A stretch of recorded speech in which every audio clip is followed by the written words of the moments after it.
There we go. Hi, everyone. Welcome back to the stage. We are. It's going. There might be a slight delay, but there we go. There we go. Oh, that was me. I had to close out my other. Welcome back to the stage. We're super excited to be here with Dr. Buechley, who is going to be our afternoon guest speaker today. We're going to do a very quick introduction, and then Dr. Buechley will be, what's that? That's the only thing we're going to get out of the way. Yeah, and then we're going to get out of the way. Yes. Okay, so there we go. And I really should have had this up while we were practicing there. Okay, so very excited to introduce Dr. Buechley, who is an associate professor in the computer science department at the University of New Mexico. She directs the Hand and Machine Research Group, and her work explores integration of electronics, computing, art, craft, and design. I am just amazed that we have her here today. She is best known as the developer of the LilyPad Arduino toolkit and other smart textiles. And we are just super excited to have her here to speak at our summit today. So Dr. Buechley, if you don't mind, I'm going to also post a link to your website so participants can have more information about your work. And without further delay, Brian and I are going to have you now share your screen. Great. Thank you so much, Lynn and Brian, and I'm really delighted to be here. It's a pleasure. All right. So let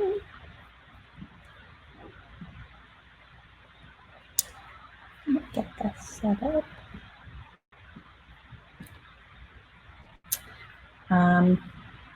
All right, so hello everyone. As Lynn said, my name is Leah Buechley, and I run a research group in the Department of Computer Science at the University of New Mexico that is called Hand and Machine. Today, I wanted to talk to you about what I'm calling beautiful, meaningful computation.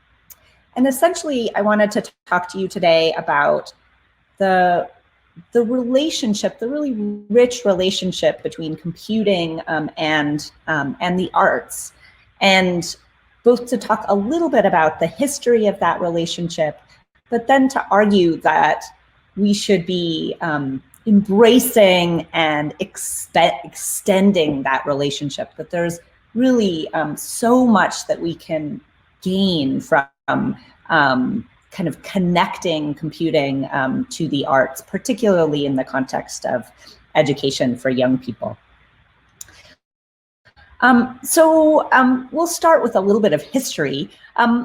One thing that's interesting to note is that particularly in the context of computer science education, a lot of the most foundational projects in computer science education have really been historically connected to the arts. So this is a famous image of a Logo turtle, like a physical Logo turtle. Logo was essentially the first programming language really designed with children in mind. And what it allowed kids to do was essentially write commands to steer a little like robot that you can see here called the turtle around. And as the robot kind of steered around, it would draw a trace of its path. And so kids could steer this robot around to create drawings. And so you see here these two kids like made this kind of teddy bear drawing on this large piece of paper on the floor. So in some sense, really some of the very first imaginings of kind of computer science for kids and computer science education was deeply interconnected and intertwined with the arts, and in this case, particularly the visual arts. That tradition has has really continued in many, if not most, of kind of programming environments that we see for kids. This is a snapshot of Scratch, of a group of boys kind of playing with the Scratch programming environment. This is a snapshot from this team that researches Scratch at Harvard.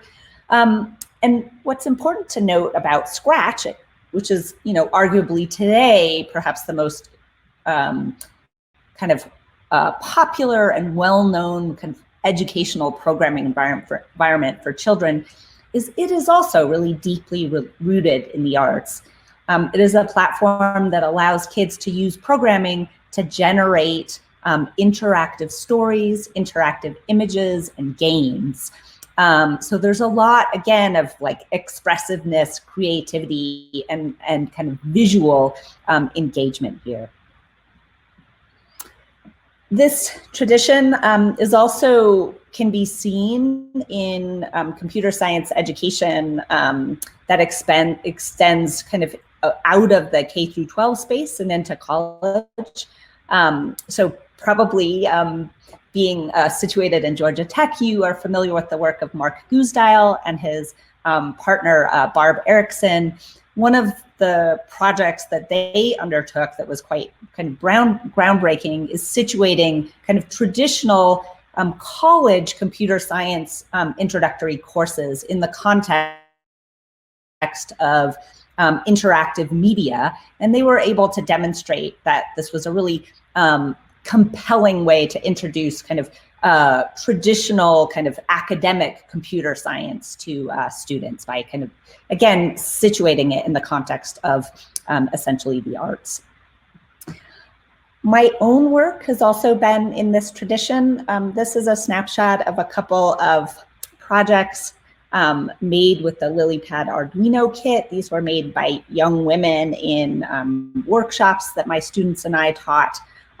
Here, again, we're kind of extending outside of the screen, but maintaining this connection between computers and the arts. In this case, enabling kids to kind of work with their hands and build like physical, kind of handcrafted, expressive, interactive artifacts that kind of come alive with computation. I've also done a fair amount of work in paper-based electronics and paper-based computing. This is one example of a project that I worked on with my amazing former student, Ji Chi.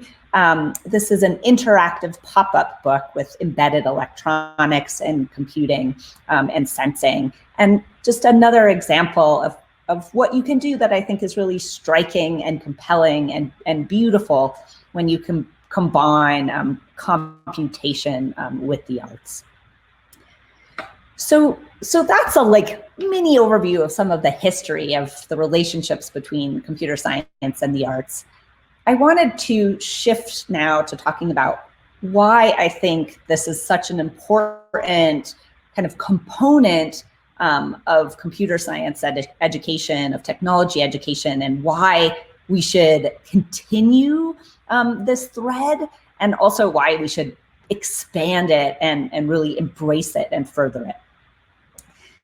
So I wanted to start by talking about education, and I guess sharing with you some of what kind of my foundational educational philosophy is. And one of the things that I think is incredibly important in education, and that we can always spend more thought on and pay more attention to, is engagement. So how engaged are students in their educational experiences, in what they are learning? As some of you might know, this in general is what kind of student engagement looks like over time. So roughly, and this probably agrees with your intuition, students as kids kind of start out in school really excited and engaged and like delighted to be in the classroom. And that sense of engagement starts to decline around middle school age. and it kind of steadily declines and hits a low spot right around kind of the end of high school.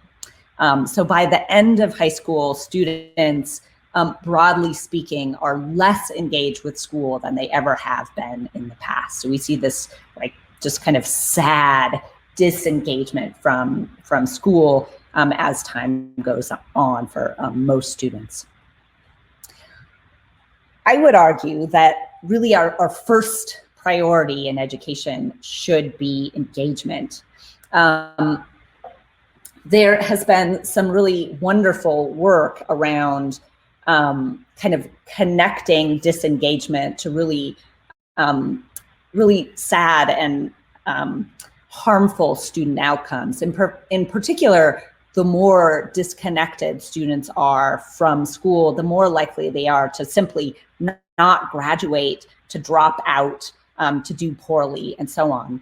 So there was a wonderful research study that perhaps some of you are familiar with, conducted by, led by Robert Balfance and a group of colleagues, that looked at ways to prevent student disengagement over a long period of time. So they looked, they did just very deep kind of longitudinal study of student engagement and student disengagement in the Philadelphia public school system. This was over the course of about 10 years.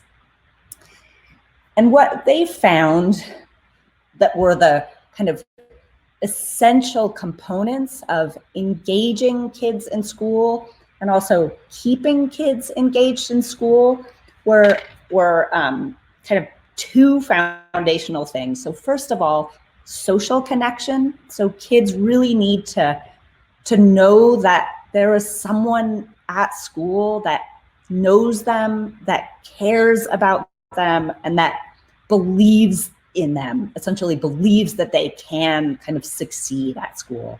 So that is incredibly important, just having a meaningful kind of social connection to someone at your school.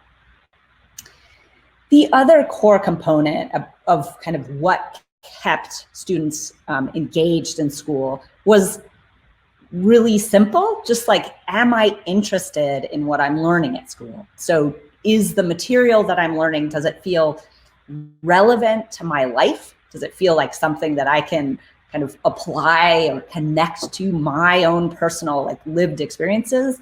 And is it interesting? Like, is it something that I'm curious about or excited about?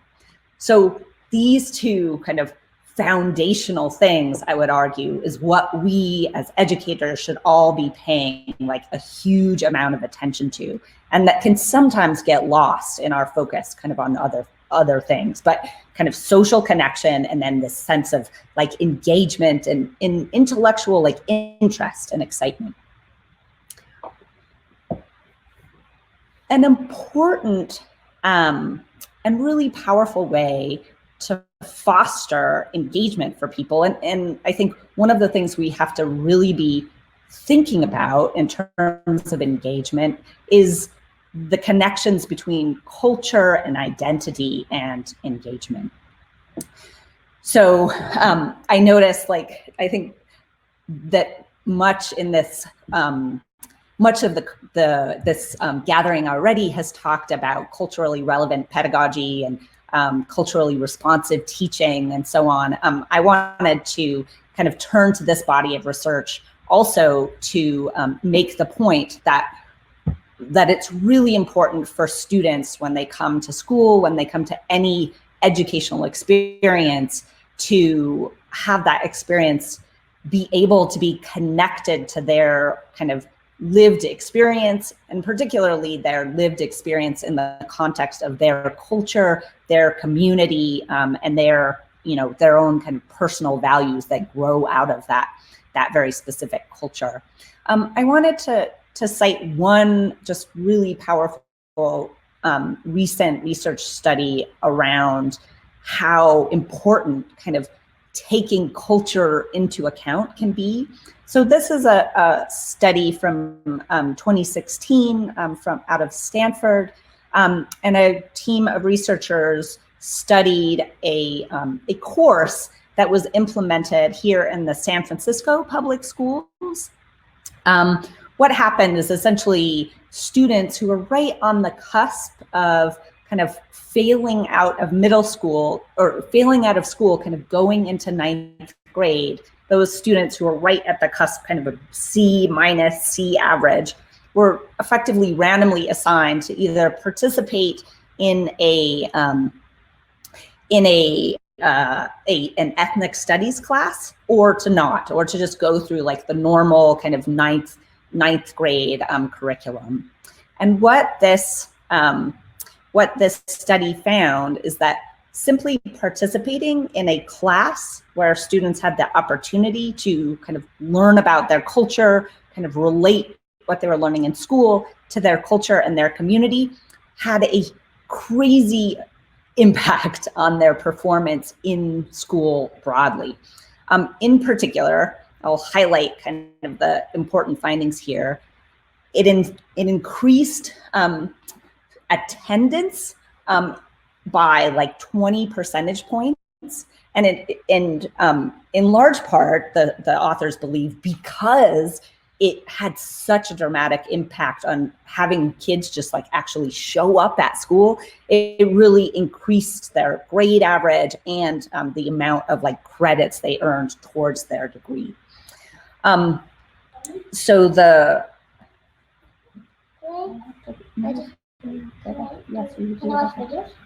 yes, I guess. So the my 7th-year-old. Anyway, so this relatively small change in the experiences that students were offered at school had this tremendous impact. And I think what the takeaway here is that it just gave kids like one anchor point, like one bridge that could relate like their personal and lived experience to like what they were being expected to learn, kind of what they were asked to do at school. So related to this study, what I would say is I think a really central and important goal of education should be to help students build a bridge between like who they are and who they see themselves to be and who school and by extension society is expecting them to be. And also, I mean, this is a two-way street, right? Schools need to shift a bit also, where we shouldn't be asking students to kind of do all of the work in changing and adjusting themselves to fit to kind of school and society culture. We should be expanding and shifting school and society culture to also kind of meet students where they are, create a welcoming and supportive environment for students and who they see themselves to be. So where then does art come in, kind of coming back around to art? I would argue here that the arts provide this really unique and powerful way to connect all of those pieces, to help connect the dots between students' identity, students' sense of themselves, kind of what they're expected to do and who they are expected to be at school, that the arts are this like magical glue that can really help connect all of those different things for everybody. So I wanted to share another research project that is really, I think, interesting and compelling, demonstrating the powerful role that the arts can play in students' lives, and in particular, students who come from poorer and less privileged backgrounds. So this is the result. This study by James Catterall is another kind of very long-term longitudinal study That's if you want to know more about this study, there's this wonderful book called Doing Well and Doing Good by Doing Art. Essentially, he took this massive amount of survey data that was collected for a group of kind of middle school students. This was, I believe, in Chicago. So a group of middle school students were followed from 13 to 7 years old and kind of participated in this survey of kind of what they were doing kind of in the context of school over that period of time. And then about kind of 10 years later, in their late 20s, there was a follow-up survey of the same population. And so they were able to kind of connect kind of what students did in middle school to these life outcomes kind of many years later. So this initial chart that I'm sharing here, this is the percentage of students who didn't graduate from high school. So the percentage of students who dropped out of high school and never got their degree. What you see on the left here, this high bar, 22% of students who came from low socioeconomic status backgrounds dropped out. But if that same group of students, if in middle school they were deeply engaged in some form of art, so if they were deeply engaged in music or in visual arts or in theater, if they had some deep engagement with the arts, they were very unlikely to drop out of school. So this is kind of poor kids who are deeply engaged in the arts had a very high kind of success rate for kind of making their way through high school. Interestingly, they even graduated at higher rates than just the average student. So, you know, this is 7% of all students like ended up dropping out, but poor kids who were deeply engaged in the arts were much more likely to graduate with a degree. Looking at like life outcomes, this study found that deep engagement in the arts led to all sorts of like positive and frankly kind of unexpected like life outcomes. So this is looking at poor kids and whether they kind of were not very engaged in the arts or highly engaged in the arts. As I mentioned, they were much more likely to graduate from college, or excuse me, much more likely to graduate from high school. They were also much more likely to attend college, to attend a four-year college, to earn a college degree, and to do well in college.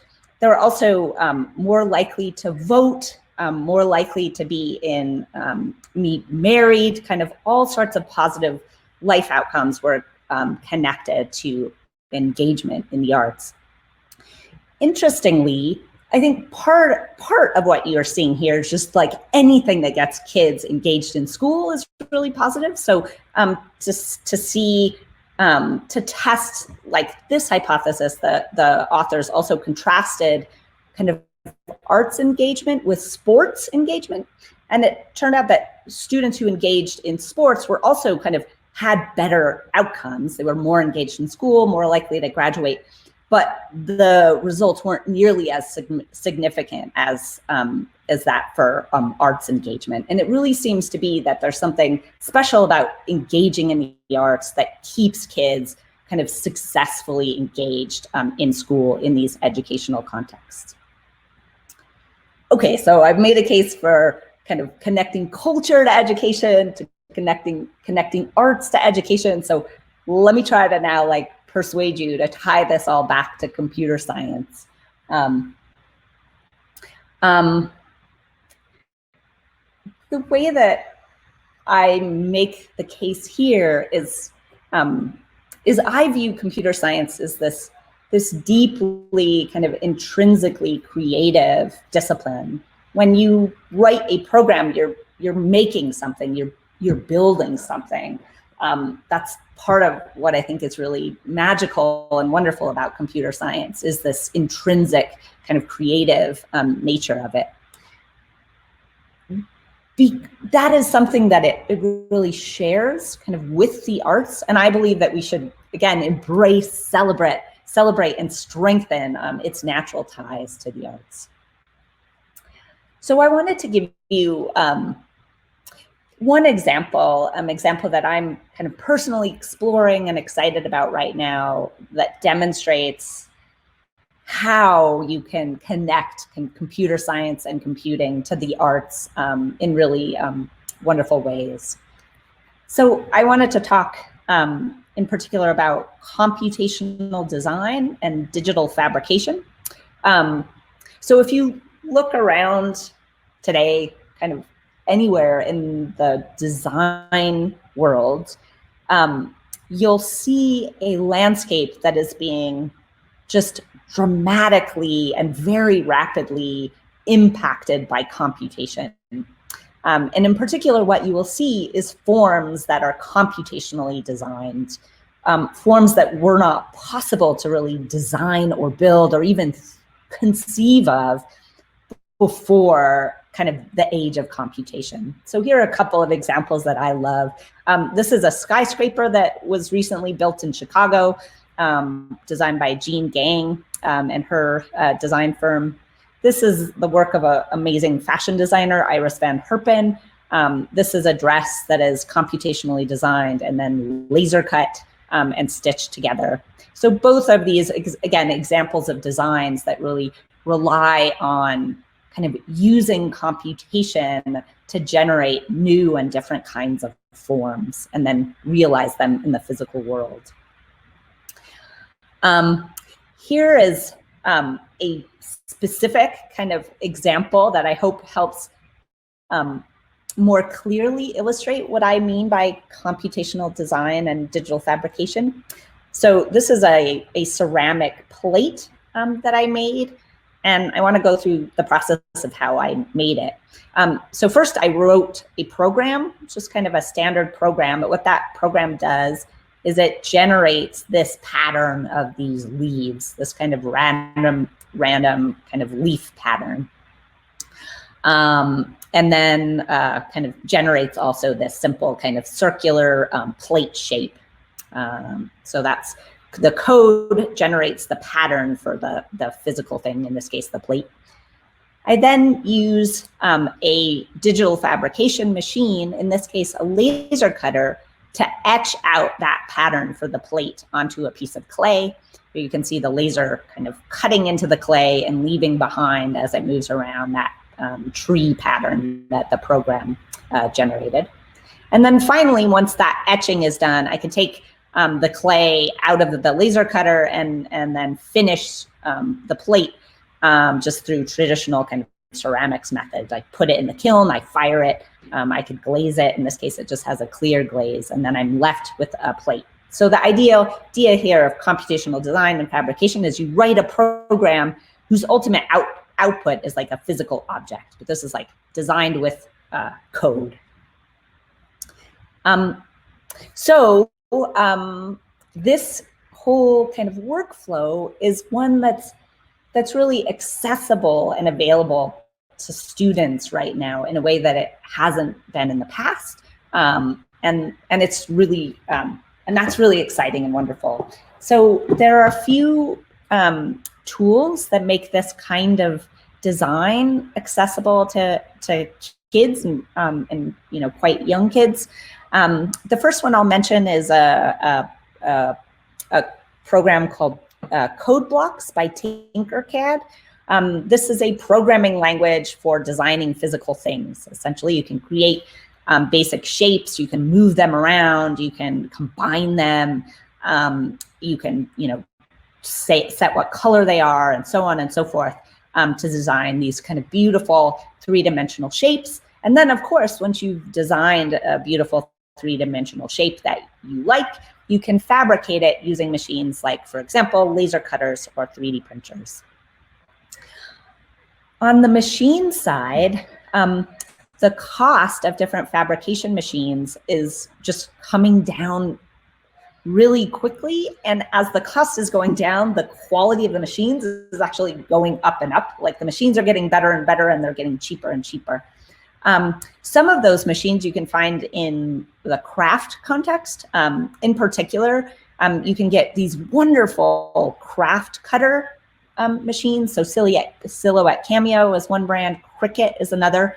For about $250, you can get this machine that can cut out an infinite variety of patterns from a wide range of materials.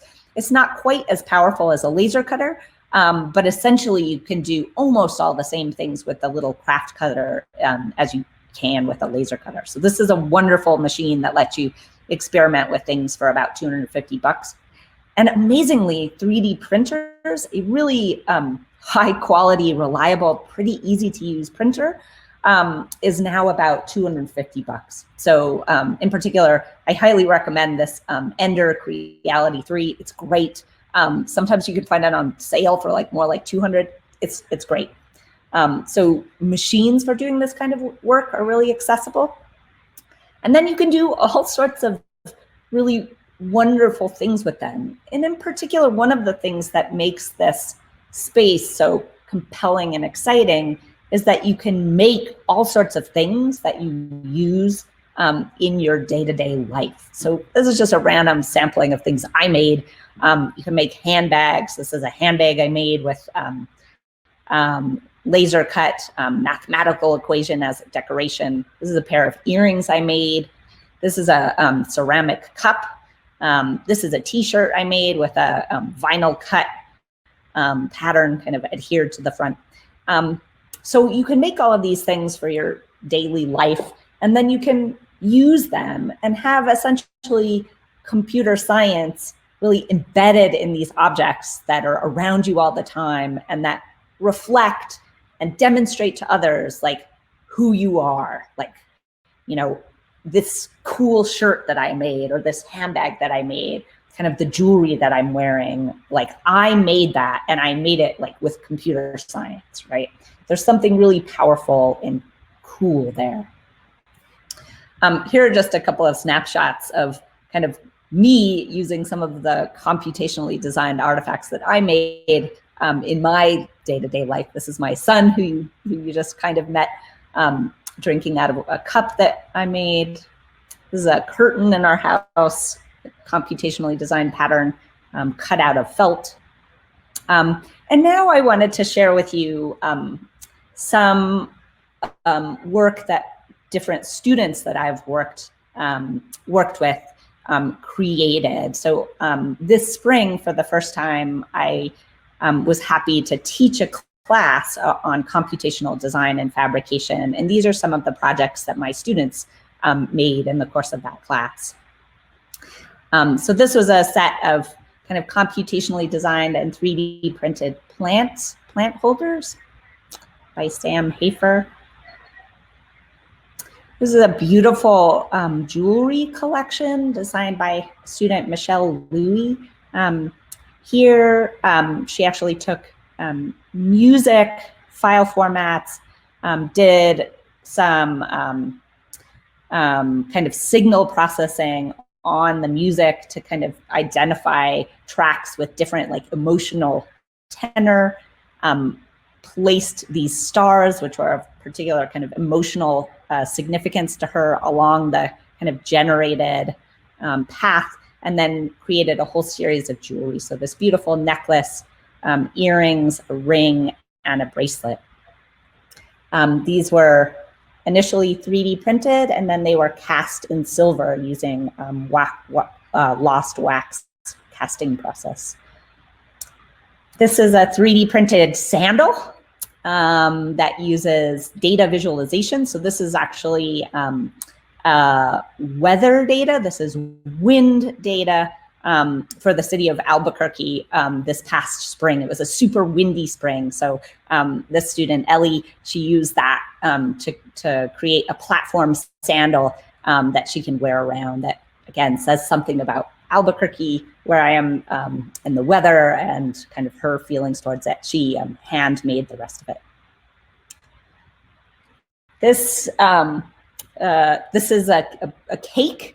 This is a cake that was made in a computationally designed and then 3D 3D printed mold, essentially. This is a team who, Amber Sosaita and Ruben Fresquez, they were very into baking, and so they used computational design and fabrication to kind of bring these kinds of forms into their kind of cooking and baking hobby, which was really delightful.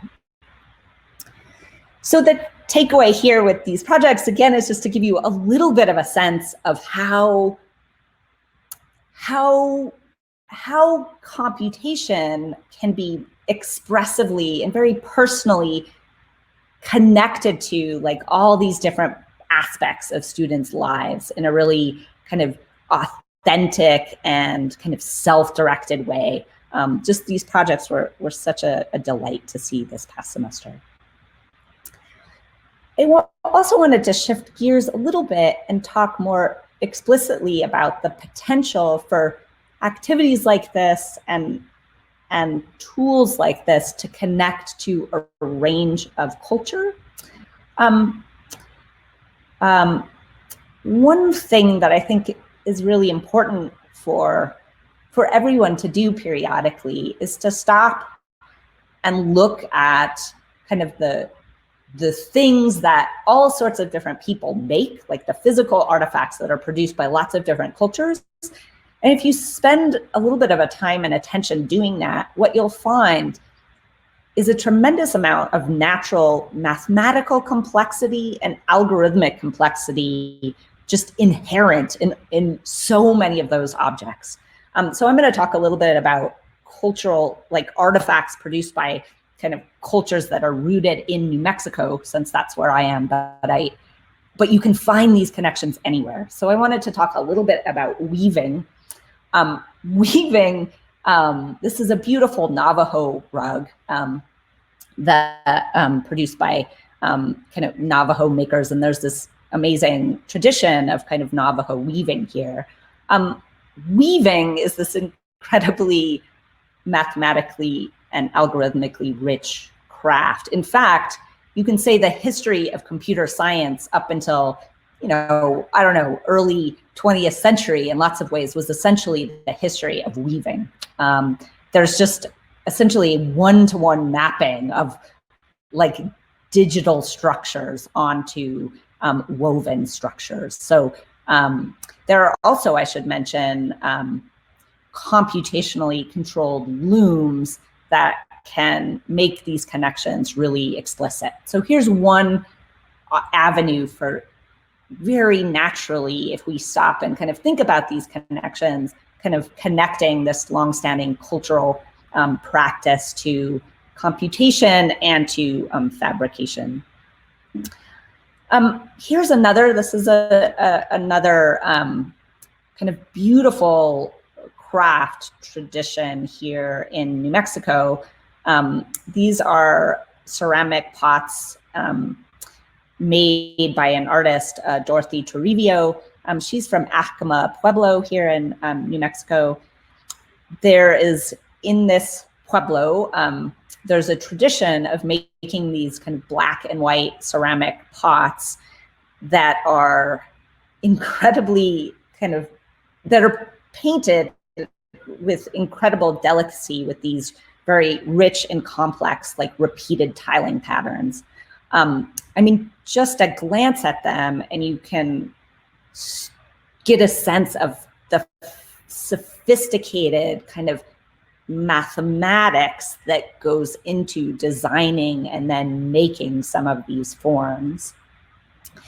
If you then kind of combine some of these long-standing practices potentially with fabrication machines like 3D printers, you can imagine all sorts of exciting things happening there. I'll come back around to this in a second, but and I wanted to share just a final example of kind of potential connections between different cultural practices and fabrication. This is new research into fabrication machines. This is an Adobe 3D printer. You can see this is a robot head that kind of goes around in a circle and it's printing this Adobe, which is a mix of just mud dirt and straw and water that squirts out this this robot head, and it makes essentially a large-scale building out of mud. Adobe making and Adobe construction is a tradition that is, widespread throughout the world, but is a tradition that is also like rooted in the American Southwest. The researcher who is developing and kind of continuing to develop this technology, Ron Rael, is an architect who happened to grow up in the American Southwest, not too far from Albuquerque, and grew up in an Adobe house, kind of embedded in a culture where like this was how you built stuff, right? I bring up this example to note that one of the ways that we think about kind of being culturally relevant or culturally sensitive is to imagine that like the high-tech people are like coming down to like give a gift to like maybe, with the people who don't know as much about technology or computer science or something. But what I think is super important to keep in mind is that there's an amazing synergy that can happen here at the intersection of like the expertise that people from different cultural backgrounds kind of bring to bear, and that kind of those connections that we make and those kind of crossover things that can happen, that's where some of, I think, the most exciting, relevant, like cutting edge work can happen, both artwork, but also really cutting edge engineering work and scientific work. And so we all benefit so much by making these connections and being open to them and supporting them. We all benefit from that amazing diversity and that like crossing over and learning stuff from other people. This is by no means a one-way street. It's like a many way street. So just stepping back a bit, I think people are just compelled to make stuff. We are compelled to draw. We are compelled to perform. We are compelled to decorate our bodies. We are compelled to build houses and and boats and roads and buildings. This is just a huge part of what it means to be human, is to make stuff. And that stuff very naturally expresses like who we are and where we come from. Kind of, it's how in so many important ways we tell the story of who we are, is to make stuff and to share that stuff with other people. So I would say like art is a path to kind of discovering what you love and who you are.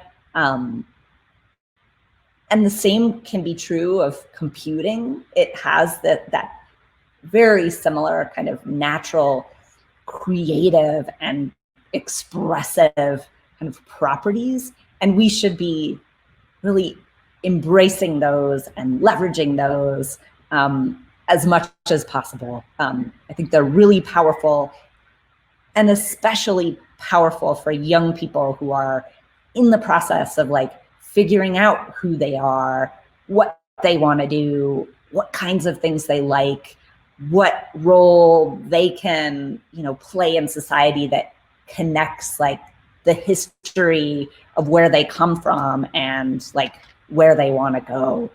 Right? Anyway, so we should connect computer science in the arts. We should really embrace all of those connections and strengthen them and continue to explore them and celebrate them. Thank you very much. Happy to take some questions. There's time.